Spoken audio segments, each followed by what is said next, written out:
We're tuned into Recovery TV, the voice of hope, with your host, John J. Tassoni Jr. Discussions and information on addiction and mental health issues. Now, here's John and today's guest. Welcome to Recovery TV, and I'm your host, John Tassoni. I want you to take a look at this. It's Narcan. Everyone should have it. Keep it in your purse. Keep it in your car. Take it out of your car when it gets too hot. But it saves lives. We have a 7% decrease in overdoses. We need to keep going. My guest today is Joe Harrington.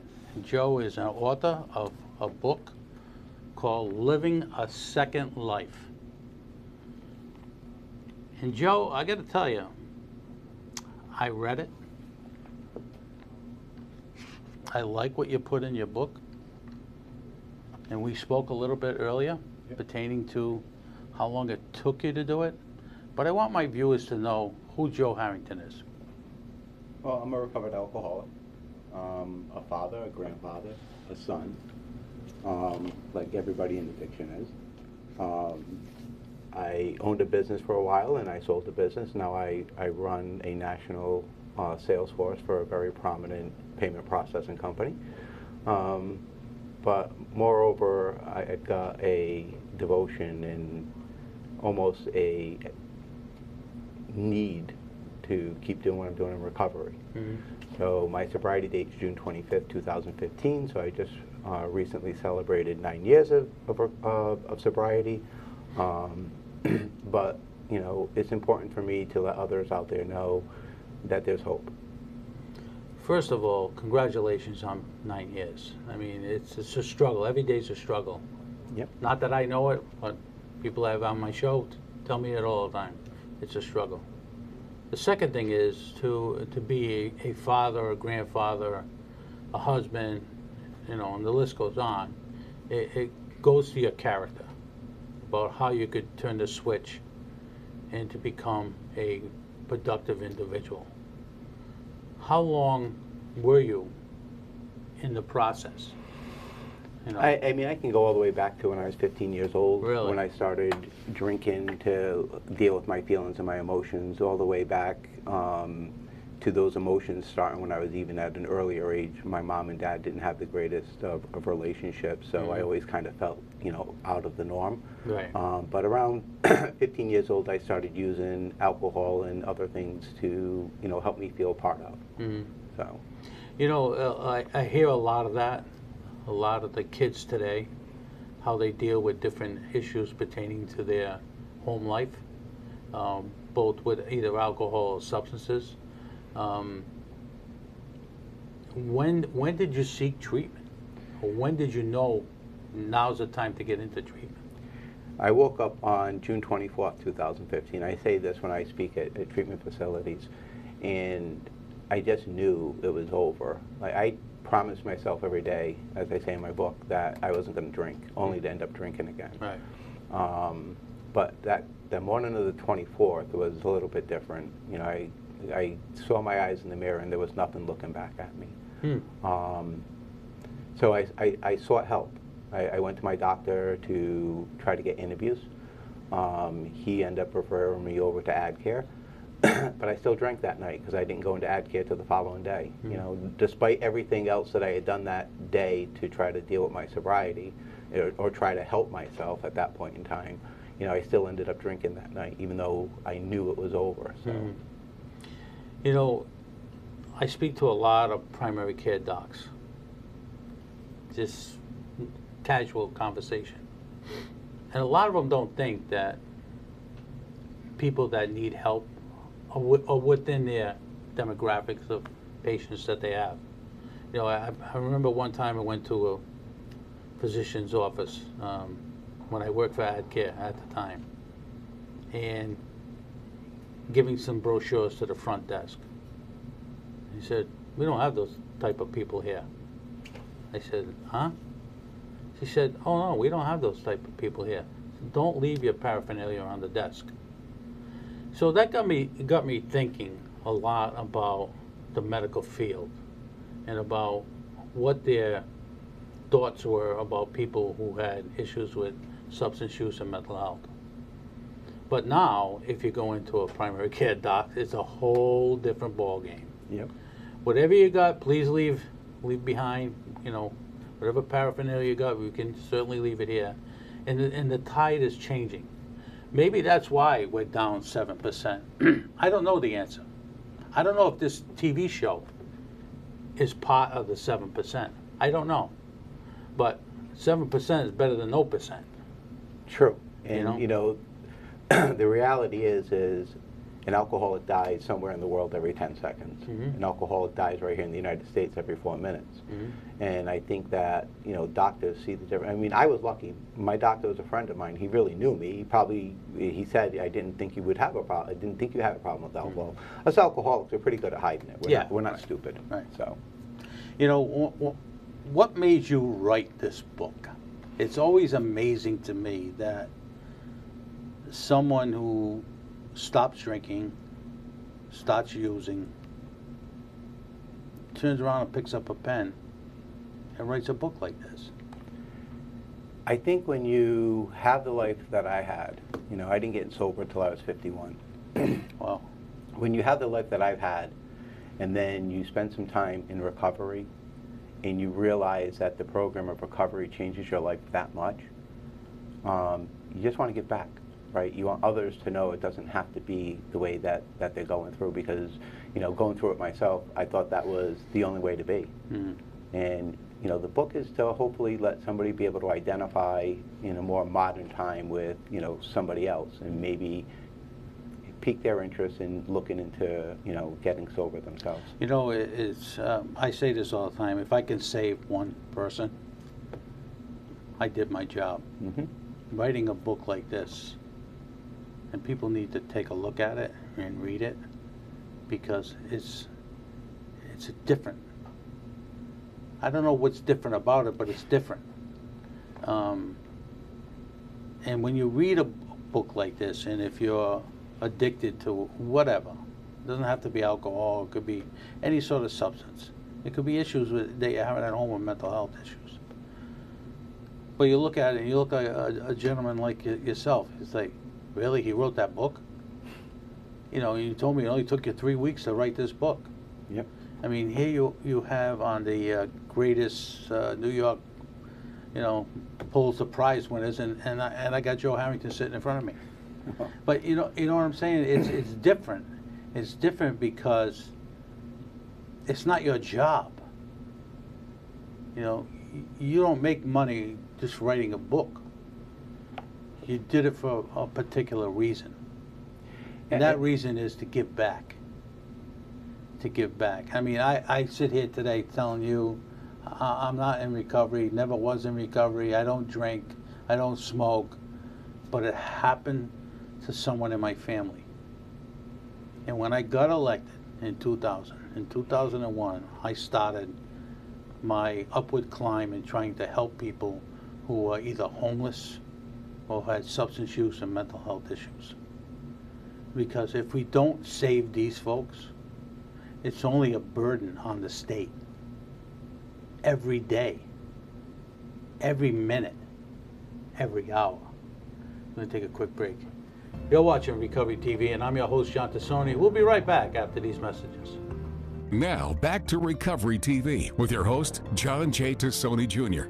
Recovery TV is made possible by our supporting sponsors and our title sponsor, AdCare. Now, here's John and today's guest. Welcome back to Recovery TV, and I'm your host, John Tassoni. Joe Harrington is in the house, and Joe wrote this book, Living a Second Life. Joe, thank you for joining us today. Thank you for writing the book. Thank you for saving lives by what you wrote in this book. Everyone should get a copy. Not expensive. It's on Amazon, correct? Yep. It's and probably in any bookstores in Rhode Island. What made you write that book? Wanted to get back. The program recovery changed my life, and it changed it so much that I just wanted others not to feel the pain that I was in. Did you just say one day, Joe, Joey, let me write a book?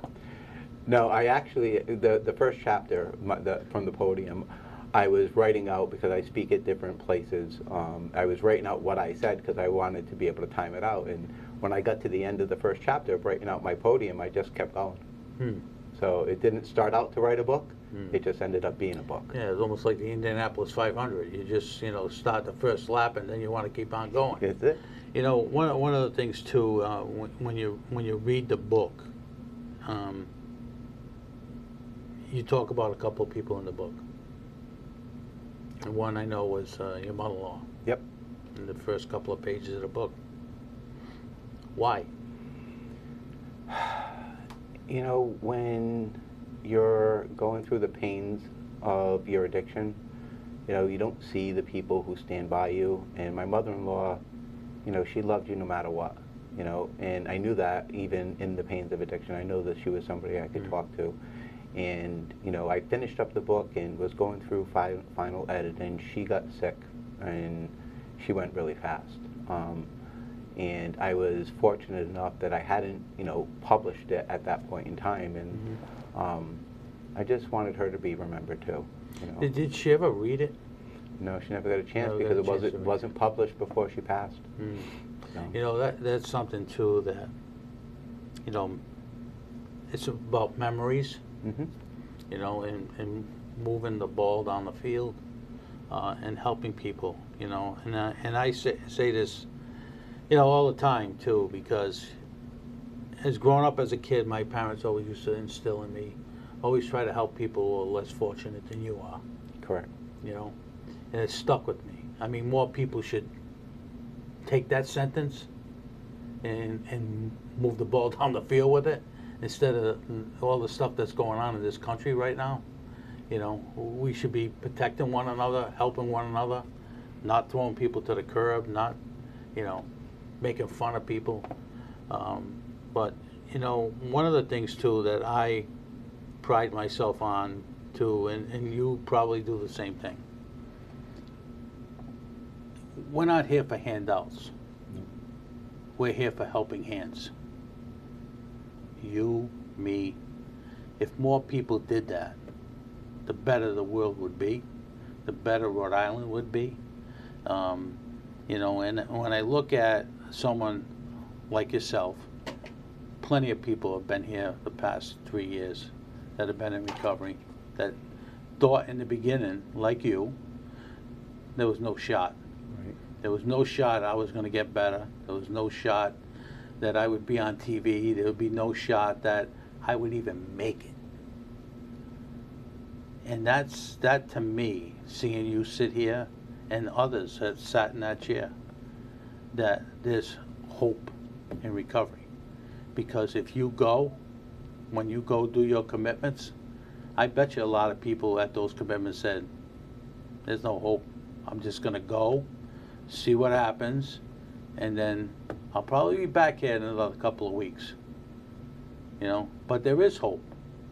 And if we give these people more time and effort when they go into treatment, and these insurance companies figure it out, that the more time you give these folks, the better they'll be, and they won't be a burden on society. We can help them to become people in recovery and be productive citizens again.